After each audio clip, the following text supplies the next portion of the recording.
Hello everyone. Today we will discuss about the second chapter of law of crime, that is elements of criminal liability.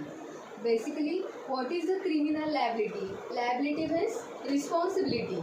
जे काही ॲक्यूज आहेत त्यांच्यावर कोणती responsibility असते तर क्राईम करण्याची. मग ती कोण त्याचं ट्रायल घेऊ शकतं तर पोलीस असतील किंवा कोर्ट जजेस ह्यांच्यावर एक जबाबदारी काय येते तर ते बघण्याची की यांची जी रिस्पॉन्सिबिलिटी आहे. क्रिमिनल म्हणजे निगेटिव्हली आपण इथे लायबिलिटीचं मिनिंग घेणार आहोत. तर क्रिमिनल रिस्पॉन्सिबिलिटी म्हणजे दॅट इज क्रिमिनल लायबिलिटी त्यांच्यावर जी येते किंवा अंडर आहे तर ती आपण ह्यात डिस्कस करणार आहोत. मग ह्यात कोणत्या कोणत्या गोष्टी येतात तर इंटेन्शन फर्स्ट म्हणजे पहिलं काय चेक केलं जातं म्हणजे ट्रायल जेव्हा पोलीस स्टेशनला घेतली जाते किंवा जजेस जेव्हा जजमेंट देताना कोणत्या कोणत्या गोष्टी चेक करतात तर त्यात पहिलं काय आहे इंटेन्शन आहे, मोटिव्ह, नॉलेज, ओव्हर ॲक्ट ह्या ज्या गोष्टी आहेत ह्या फर्स्ट ऑफ ऑल चेक केल्या जातात.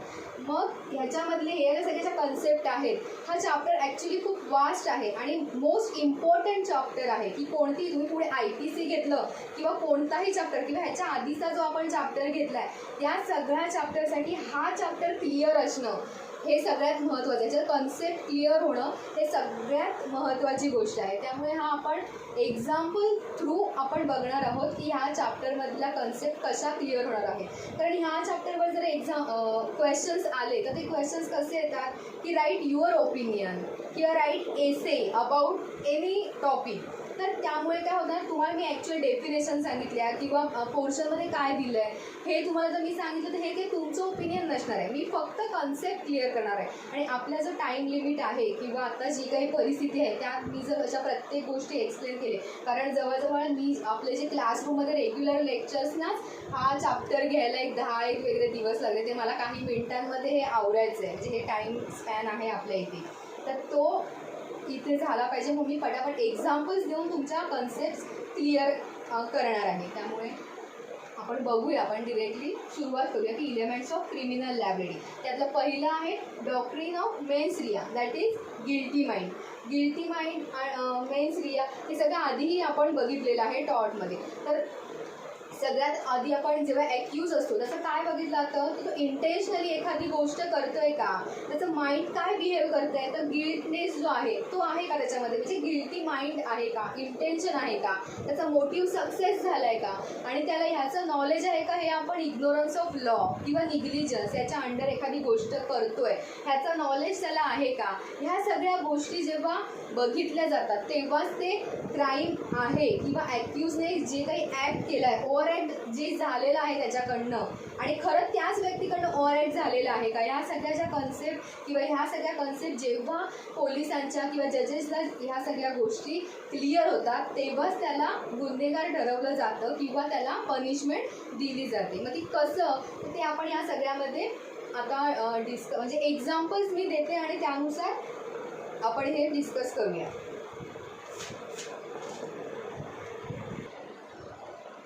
आता पहिलं आहे क्रिमिनल लायबिलिटी मे अराईज. तर ती कसं होतं criminal out of guilty mind और मेन्स रिया म्हणजे बॅड इंटेन्शन आहे का त्याच्यामागे त्या ॲक्यूजचं ते चेक केलं जातं. Second point is out of knowledge that an act prohibited by any law going to be done और मॅलेशिया आपण ज्याला म्हणतो तर ते out of knowledge that an act prohibited by law. Third point आहे out of negligence. Fourth point आहे out of provision of some act regulations म्हणजे काय तर काही ॲक्ट आणि म्हणजे काही प्रत्येक वेळी काही कायदे असतात किंवा लॉज असं नाही काही रूल्स असतात काही ठिकाणचे रेग्युलेशन्स असतात की जे त्या त्या गोष्टीपुरती मर्यादित असतात. तर तो चौथा पॉईंट सांगतोय म्हणजे वरती जरी आउट ऑफ नॉलेज किंवा out of any law ignorance of law आलं तरी इथे out of provision of some act और रेग्युलेशन्स किंवा त्या त्या ठिकाणचं सुद्धा एक त्या परिस्थितीपुरते बनवलेले असतात त्याचा जर तुम्ही प्रोहिबिशन केलं तर ते क्रिमिनल लायबिलिटी यातून निष्पन्न होतं. क्रिमिनल लायबिलिटी आपण हे ॲक्यूजने केलेलं आहे त्यातून निष्पन्न होतं. म्हणजे criminal liability may arise out of guilty mind, out of knowledge, out of negligence and out of provision of some act regulations which is done by accuse. आता त्याच्यानंतरचं म्हणजे हे झालं क्रिमिनल लायबिलिटीबद्दल पहिलं मी तुम्हाला सांगितलं. त्यानंतर आपण बघूया डॉक्ट्रिन ऑफ मेन्स रिया और गिल्टी माइंड.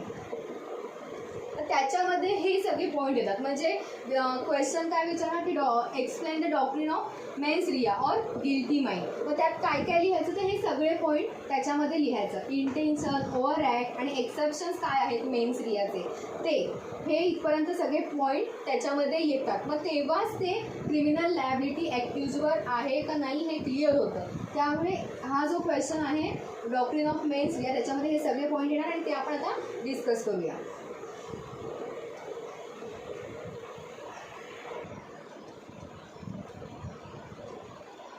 क्राईमचे बेसिकली 2 इलेमेंट्स आहेत. एक फिजिकल इलेमेंट्स आणि मेंटल इलेमेंट्स. मग फिजिकल इलेमेंट्स म्हणजे काय तर ओव्हर ॲक्ट. ओव्हर ॲक्ट म्हणजे काय की ॲक्यूज जे काही ॲक्ट करतो म्हणजे जो काही क्रिमिनल माइंडेड पर्सन आहे तो जी कोणती गोष्ट करतो, जी कोणती कृती करतो दॅट इज ओव्हर ॲक्ट. म्हणजे फिजिकली तो काहीतरी गोष्ट करतो की ज्याच्यामुळे एखादा समोरचा इंज्युअर्ड होतो, मेंटली फिजिकली इंज्युअर्ड होतो, दॅट इज ओव्हर ॲक्ट. आणि मेंटल एलिमेंट कोणता तर गिल्टी माइंड, मेन्स रिया किंवा इंटेन्शन हे काय आहे मेंटल इलेमेंट आहे.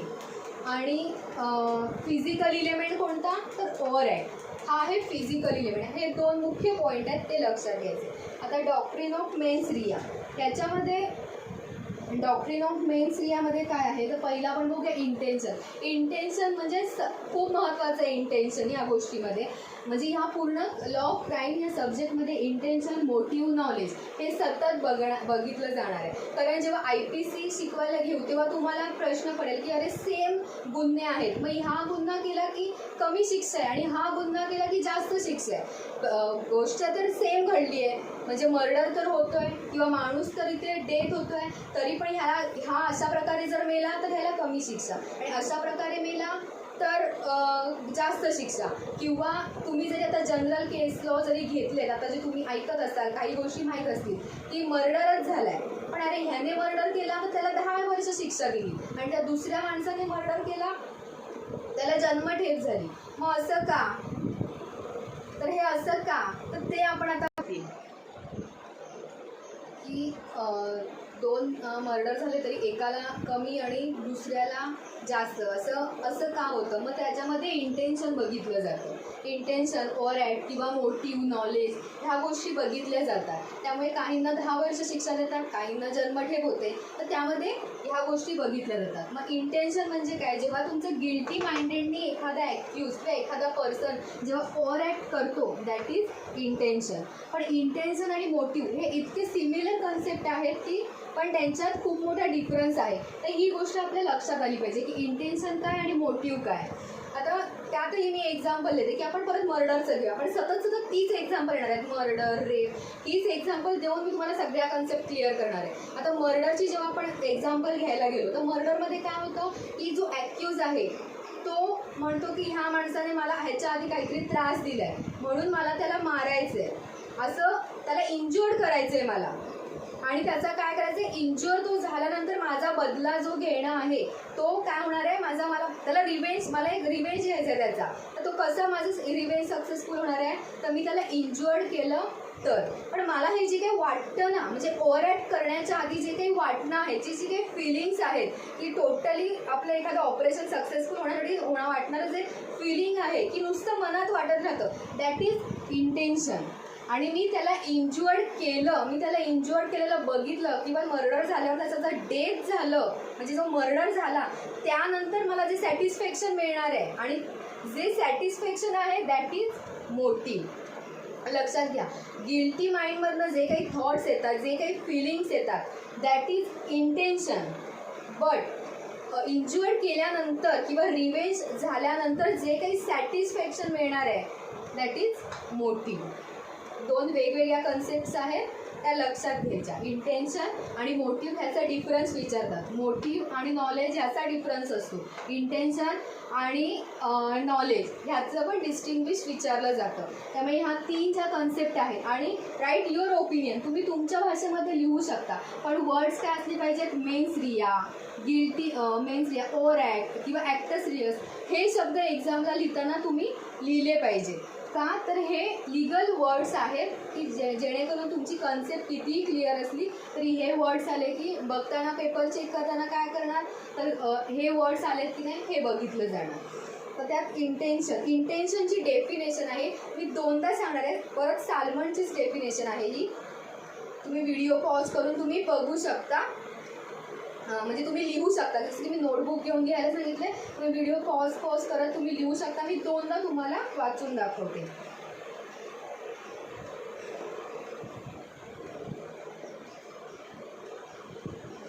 An intention is the purpose or design with which an act is done. It is the foreknowledge of the act coupled with desire of it. Such foreknowledge and desire being the cause of the act, in as much as they fulfill themselves through the operation of the will. They fulfill themselves through the operation of the will. परत एकदा वाचते. An intention is the purpose or design with which an act is done. It is the foreknowledge of the act coupled with desire of it. Such foreknowledge and desire being the cause of the act, in as much as they fulfill themselves through the operation of the will. ही साल्मनची definition आहे. ह्याच्यात सुद्धा आलेलं आहे की आपले जे डिझायर्स आहेत की आपल्याला नॉलेज असतं की गोष्ट करणं चुकीची आहे, तरीसुद्धा आपल्या माइंडमध्ये एखादी गोष्ट म्हणजे बॅड इंटेन्शन जेव्हा येतं किंवा आपलं जे फिलिंग येतं की आपण ही गोष्ट केली पाहिजे, की आपल्याला माहिती आहे की ही चूक आहे, तरीसुद्धा जेव्हा आपण ही गोष्ट करतो दॅट इज इंटेन्शन. म्हणजे आपण इंटेन्शनली करतो असं जे आपण म्हणतो तर ते इंटेन्शन आहे. मोटिव्ह म्हणजे काय, एखाद्या पर्सनला इंजर्ड केल्यानंतर जे काही सॅटिस्फॅक्शन मिळणार आहे दॅट इज मोटिव्ह. आता नॉलेज म्हणजे काय, जेव्हा एखादा माणूस चोरी करायला जातो तर त्याला माहीत असतं की हा आपण एखाद्या बंगल्यात चोरी करायला जाते, ह्या बंगल्यात कोणी राहत नाही, हा बंगला रिकामा असतो कायम, त्यात माणसं राहत नाही, किंवा या ठिकाणी त्यांचं काही गोष्टी आहेत, किंवा इथे गेलं, सगळी जी काही माहिती घेतो आपण म्हणजे त्यात आपण नॉलेज मिळवतो चोरी करण्यासाठी. आणि मग त्याला माहिती आहे की चोरी करणं हा सुद्धा गुन्हा असतो. ह्या सगळ्या गोष्टी माहीत असून सुद्धा तो ॲक्यूज ती गोष्ट करतो, इंटेन्शनली करतो आणि त्याचा मोटिव्ह जेव्हा सॅटिस्फाईड होतो आणि हे सगळं माहीत असून सुद्धा ती गोष्ट घडते दॅट इज नॉलेज. म्हणजे काय, आता आपण चुकून एखादी गोष्ट केली, चुकून होते आपल्या हातनं, म्हणजे जर एखादा गोष्ट म्हणजे मर्डर करून एखादा मयत झाला तर दॅट इज इंटेन्शनली, किंवा आपल्याला नॉलेज होतं की आपण करतोय हा चुकीचं आहे. पण ॲक्सिडेंट जेव्हा होतो तेव्हा त्या ड्रायव्हरला माहीत असतं का गाडीच्या की आता ह्याच्या पुढे गेलं की ह्या माणसाचा माझ्या हातनं मृत्यू होणार आहे, हे माहीत असतं का, नाही. ते चुकीने अपघाताने ती गोष्ट होते, म्हणजे त्याला नॉलेज नसतं. म्हणून त्या ॲक्सिडेंटमध्ये माणूस मयत झाला तरी त्या ॲक्यूजला शिक्षा कमी आहे, पण मर्डरवाल्याला जास्त आहे. का तर त्याला माहीत होतं की आपण करतो ती गोष्ट चुकीची आहे.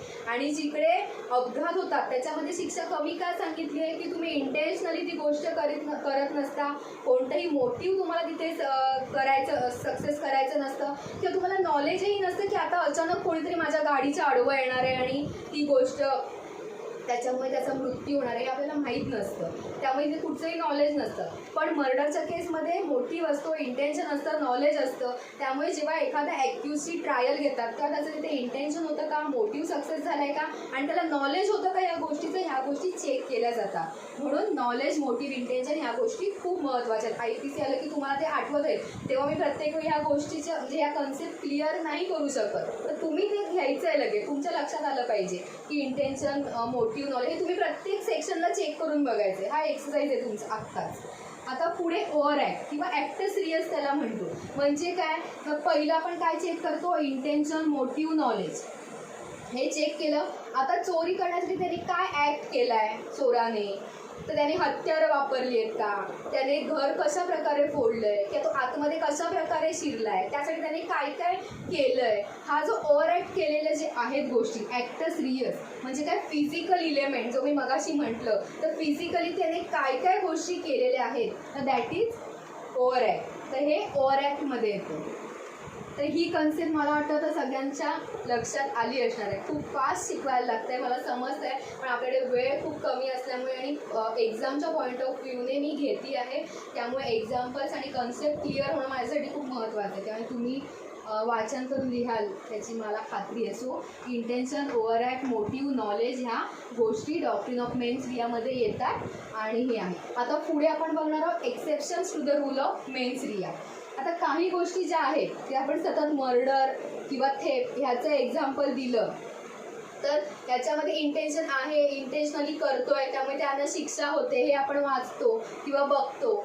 पण मग काही गोष्टी अशा आहेत की ह्यांच्यापैकी काही गोष्टी होतात तरीसुद्धा यांना शिक्षा का नाही होत किंवा ह्यांना कोर्टात किंवा पोलीस कंप्लेंट का नाही होत. मग काही एक्सेप्शन्स आहेत काही गोष्टींना.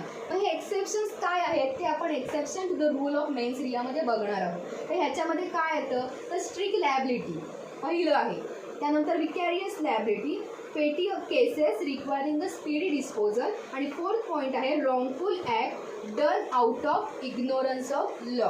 हे 4 पॉईंट त्याच्यामध्ये आहेत. आता स्ट्रिक्ट लॅबिलिटी, विकॅरियस लॅबिलिटी हे आपण टॉटमध्ये बघितलेलं आहे, त्यामुळे ह्या कन्सेप्ट तुमच्या ऑलरेडी क्लिअर आहेत असं समजून त्याची एक्झाम्पल्स घेते आणि तुम्हाला स्ट्रिक्ट लॅबिलिटीबद्दल सांगते. आता पहिलं आहे स्ट्रिक्ट लॅबिलिटी. एक्सेप्शन्स पहिलं कोणतं तर स्ट्रिक्ट लॅबिलिटी. आता स्ट्रिक्ट लॅबिलिटीमध्ये त्यांनी काय सांगितलं आहे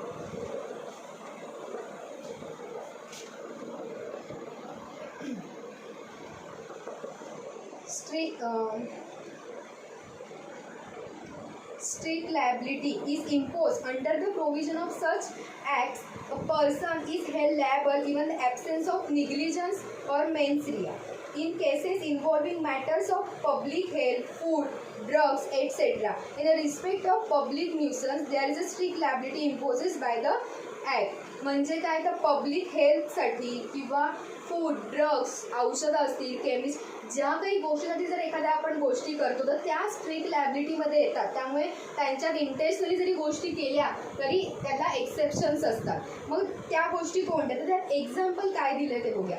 adulteration of food and drugs act, arms act, licensing of shops, hotel, restaurants, chemist establishment act, road traffic act, motor vehicle act, हे जे ॲक्ट आहेत ते स्ट्रिक्ट लॅबिलिटीमध्ये येतात. तर हे कसे काय ते पण बघूया. तर आपण ज्या मोठमोठ्या कंपन्याज असतात, केमिकल कंपनी आपण सगळ्यात पहिल्यांदा घेऊया. तर केमिकल कंपनीजमध्ये वेगळे जे काही डेंजरस वायू जे आहेत ते बाहेर फेकले जातात. मग त्यासाठी ते काय आहेत तर injurious to it is the dangerous to public health. मग तरीसुद्धा त्या कंपनीजवर कंप्लेंट का दाखल होत नाही, त्या कंपनी कंटिन्यू का चालू राहतात, दॅट इज स्ट्रिक्ट लॅबिलिटी.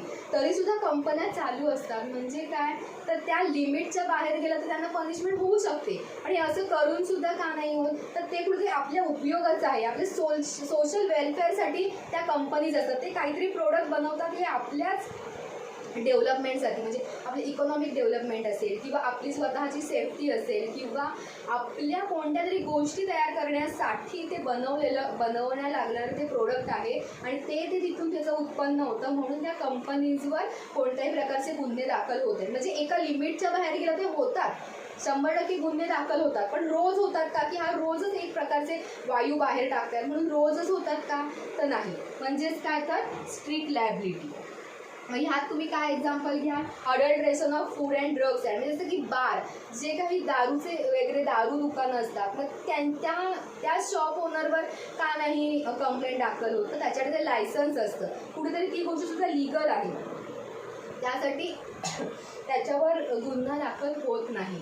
म्हणजेच काय तर तो एक ॲक्ट आहे. लायसनिंग ऑफ शॉप्स हा ॲक्ट आहे. हॉटेल्स, रेस्टॉरंट रात्री चालू असतात किंवा काय, मग तरीसुद्धा त्यांच्यावर गुन्हे दाखल होत नाहीत. का तर त्या ॲक्टमध्ये तशा काही अटी आणि शर्ती दिलेल्या असतात. म्हणून याच्यामध्ये कोणतं एक्झाम्पल येतं, एक तर कंपनीचं एक्झाम्पल तुम्ही लक्षात ठेवा आणि एक्झाम्पल एक्झामला देताना कोणतं घ्यायचं तर food and drugs act, vehicle traffic act, motor vehicle act आहे, रोड ट्रॅफिक ॲक्ट आहे, केमिस्ट इस्टॅब्लिशमेंट आहे. म्हणजे आता जे औषधं तयार होतात आपण म्हणतो की जास्त डोस घेतला तर आपल्याला शरीराला हानिकारक आहे, पण एखादा आपण तीच एक गोळी घेतली तर ती हानिकारक होऊ शकत नाही, मग ती स्ट्रिक्ट लॅबिलिटीच्या अंडर येतं, म्हणून हे एक्झाम्पल तुम्ही देऊ शकता.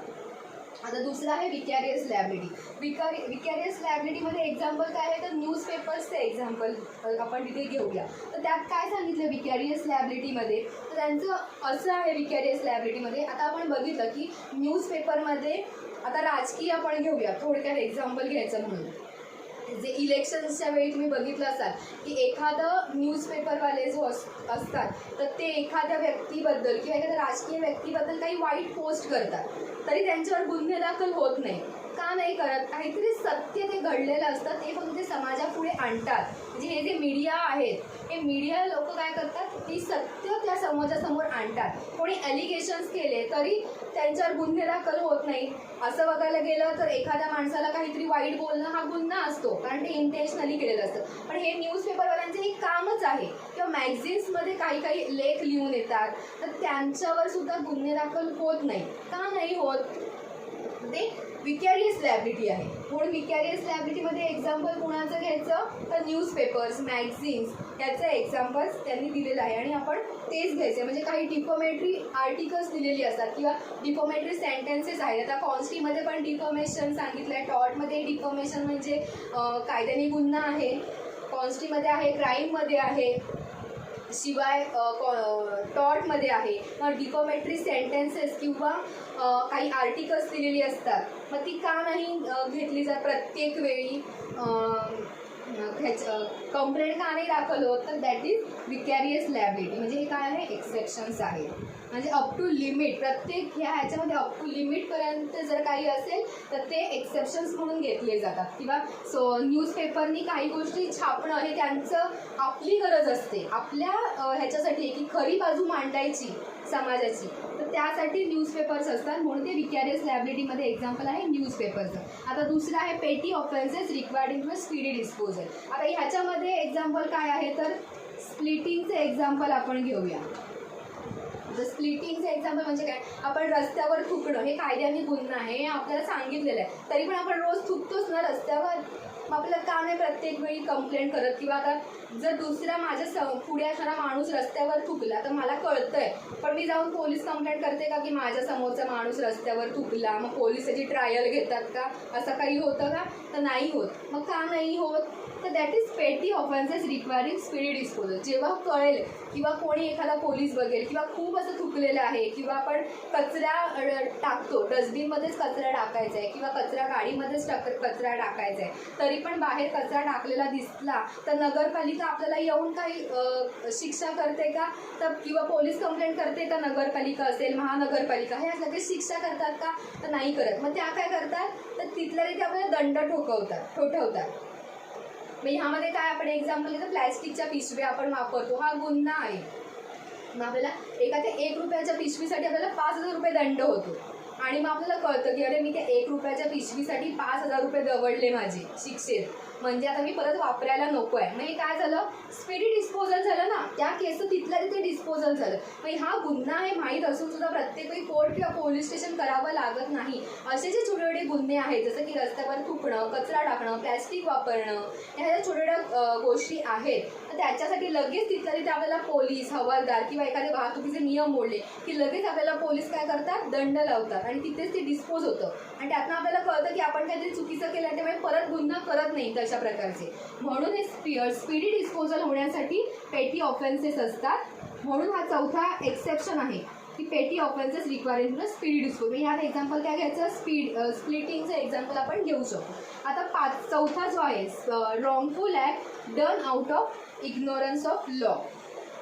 आता ह्याच्यामध्ये काय येतं बघा, इग्नोरन्स ऑफ लॉ या शब्दामध्येच सगळं येतं. ह्यात काय येतं, आपण जेव्हा 2 व्हीलरवरनं जातो तेव्हा 2 व्हीलरवर ट्रिपल सीट जाणं हा कायद्याने गुन्हा आहे, हे आपल्याला माहिती आहे. मग जर ट्रिपल सीट आपण जातोय आणि समोर हवालदार दिसला तर आपण काय करतो, लगेच तिसऱ्याला उठवतो, गाडी पुढे नेतो आणि मग तिसरा त्या गाडीवर बसतो. का आपण असं करतो, आपल्याला कळतं ना की आपण इग्नोरन्स ऑफ लॉ करतोय, ट्रिपल सीट जाणं हे कायद्याने गुन्हा आहे हे आपल्याला कळतं, पण त्यावेळी लगेच हवालदार तुम्हाला जर बघितलं एखाद्या हवालदाराने, तो लगेच काय तुम्हाला नेऊन पोलीस स्टेशनला नेतो, जामीन वगैरे करायला लागतो का तुम्हाला?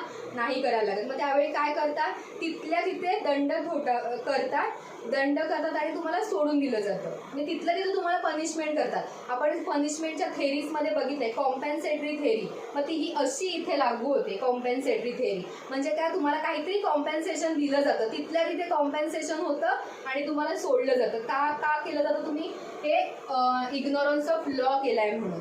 हेल्मेट घालत नाही म्हणून पोलीस कॉम्पेन्सेशन करतात. म्हणजे काय, तुम्हाला माहिती आहे गाडीवर हेल्मेट पुढे असतं, डोक्यावर नसतं. म्हणजे काय, इग्नोरन्स ऑफ लॉ. ते तुम्ही केलेलं आहे त्यांनाही कळतं म्हणून तिथल्या तिथे कॉम्पेन्सेशन दिलं जातं. That is wrongful act done out of ignorance of law. मग ह्याच्यात एक्झाम्पल, अजून एक एक्झाम्पल आहे की ज्यांनी पोर्शनमध्ये दिलेलं आहे, बुकमध्ये दिलं आहे, ते म्हणजे डॉग लायसन्स. आता आपण कुत्रा आपण घरामध्ये पाळतो, तर आपल्याकडे लायसन्स असतं का कुत्र्याचं? कुत्रा पाळण्यासाठी एक लायसन्स लागतं, ते असतं का? तर नसतं आपल्याकडे. तरी पण आपण कुत्रा पाळतो, काही प्राणी पाळतो, घरात पक्षी पाळतो, आपल्याला लायसन्स नसतं. पण जर इन्स्पेक्शन झालं तर तुम्हाला खूप मोठ्या प्रमाणात दंड भरावा लागतो. हा एक केस लॉ आहे. तर डॉग लायसन्स नसताना सुद्धा किंवा माहीत असतं की हे आहे, तरी पण आपण ते लायसन्स काढत नाही.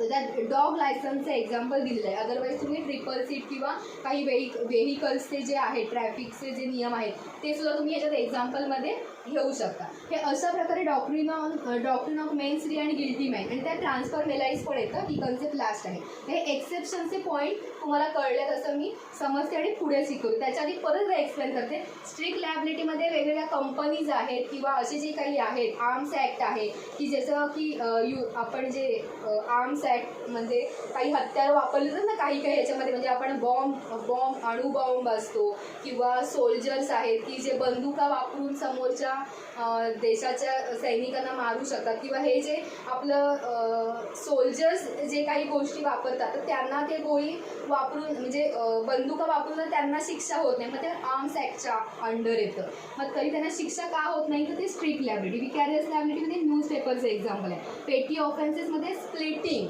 हे आहे. म्हणजे जे छोटे छोटे गुन्हे आपण करतो तरी गुन्हे करतो पण आपल्याला शिक्षा कमी प्रमाणात होते किंवा लगेच डिस्पोज केलं जातात ते ऑफेन्सेस.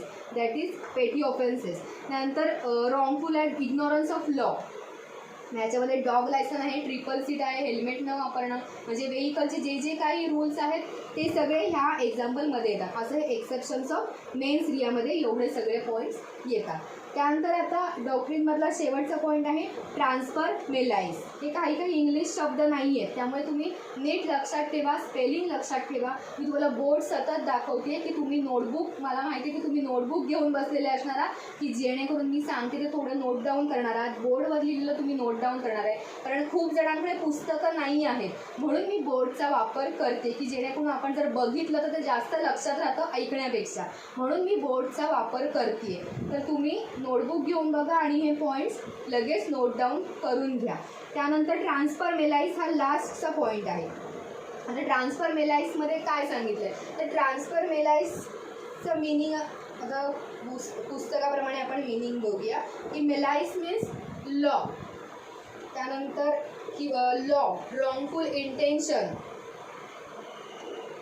आणि ज्युरिस्प्रुडन्समध्ये मेलाईज म्हणजे काय तर इंटेंट, म्हणजे परत एकदा इंटेन्शन असंच त्याचं मिनिंग आहे. तर ट्रान्सफर मेलाईजमध्ये मी एक्झाम्पल तुम्हाला सांगते, म्हणजे हा एक केस लॉ आहे तर तो तुम्हाला मी एक्सप्लेन करते की त्याच्यामध्ये काय सांगितलेलं आहे की एक पर्सन आहे आणि त्याला कोणीतरी त्याचा अपमान केला होता किंवा त्याला काहीतरी चुकीची गोष्ट एका दुसऱ्या माणसाने केली होती, तर त्या माणसाच्या मनामध्ये सतत तेच होतं की आपण ह्याचा बदला घ्यायचा आहे, ह्याचा मला बदला घ्यायचा. आता मी काय बदला घ्यायचा, मग तो ठरवतो की मला ह्याला मारूनच टाकायचं, ह्याचा मर्डर करायचं आहे. मग मर्डर कशा प्रकारे करायचा, मग आपण तो लक्षात घेतो की मी त्याला म्हणजे चाकूने त्याचा मर्डर करू, बंदुकीने गोळी मारून त्याचा मर्डर करू, का ॲक्सिडेंट करून त्याचा मर्डर, म्हणजे कोणत्या प्रकारे मी मर्डर करू हे त्या डोक्यात घेतो. आणि मग शेवटी तो ठरवतो की आपल्याला बंदुकीच्या गोळ्यांनी मारूनच त्याचा आपण मर्डर करूया. त्याप्रमाणे तो जो माणूस असतो ज्याला इंज्युअर्ड ह्याला करायचं असतं, त्या माणसाचं जे काही डेली रुटीन आहे तर तो ऑफिसला चालला असताना त्याच्या इकडे जातो, तर तो रहदारीचा रस्ता असतो, तो शूट करण्यासाठी बंदूक धरतो, त्याला नेम धरतो त्याच्या इथे पण काय होतं, तेव्हा जेव्हा तो गोळी मारतो ती त्याला न लागता म्हणजे ॲक्च्युअल ज्या माणसाला गोळी मारायची आहे त्याला गोळी न लागता पुढच्या माणसाला गोळी लागते, त्याच्या बाजूला जो माणूस असतो तर त्याला ती गोळी लागते आणि तो माणूस त्या माणसाचा मर्डर होतो किंवा तो माणूस मरतो. पण ज्याला मारायचा आहे तो नाही मरत, तो दुसराच माणूस मरतो. पण हा डिफेन्स काय घेतो की मला ह्याला मारायचंच नव्हतं, मला ह्याला मारायचं होतं आणि हा तर नाही मेला. ह्यामुळे क्रिमिनॉलॉजिस्टने कोणती कन्सेप्ट क्राईममध्ये घेतली, दॅट इज ट्रान्सफर ऑफ मेलाईज. पण ही एक कन्सेप्ट काय सांगते की तुला ज्या माणसाला मारायचं होतं त्या माणसाला जरी मारलं नाहीस किंवा तो जरी मेला नाही तरी तुझं इंटेन्शन नक्कीच होतं, मोटिव्हही तुझा होता, म्हणून तू ओव्हर ॲक्ट केलास. तुला नॉलेज होतं की ही जागा चुकीची आहे किंवा हे कृत्य करणं चुकीचं आहे, ह्या दुसऱ्याला सुद्धा घातक आहे. ह्या सगळ्या गोष्टी ह्याच्यामध्ये बसतात आणि त्यामुळे ज्या माणसाला इंज्युअर करायचं तो जरी इंज्युअर झाला नसला तरी दुसऱ्या माणसाला ह्याचा धोका नक्कीच होता आणि त्याप्रमाणे तो त्याचा मर्डर झाला. मग काय झालं, हे ट्रान्सफर झालं, ह्याचा मर्डर ह्याचा व्हायची त्याचा मर्डर झाला. मग ही गोष्ट एका ह्याच्याकडनं दुसरीकडे ट्रान्सफर झाली, दॅट इज ट्रान्सफर मेलाईज. असं हे टोटल डॉक्ट्रिन ऑफ मेन्स रियामध्ये ह्या कन्सेप्ट येतात. ॲक्च्युअल हा चॅप्टर खूप वास्ट आहे, खूप मोठा आहे, भरपूर आहे, त्यामुळे मला 2 पार्टमध्ये शिकावं लागणार आहे. आज आपण फक्त डॉक्ट्रिन ऑफ मेन्स रिया बघितलेलं आहे आणि यात मी वेगवेगळे एक्झाम्पल देऊन तुम्हाला एक्सप्लेन केलेलं आहे. तर प्रत्येक गोष्ट तुम्ही व्हिडिओ पॉज करून डेफिनेशन सांगितले आहेत, एक्झाम्पल सांगितली आहेत, तर ते तुम्ही पॉज करून नोटबुकमध्ये नोट डाऊन करून घेऊ शकता. तर आजपुरतं एवढंच. थँक्यू.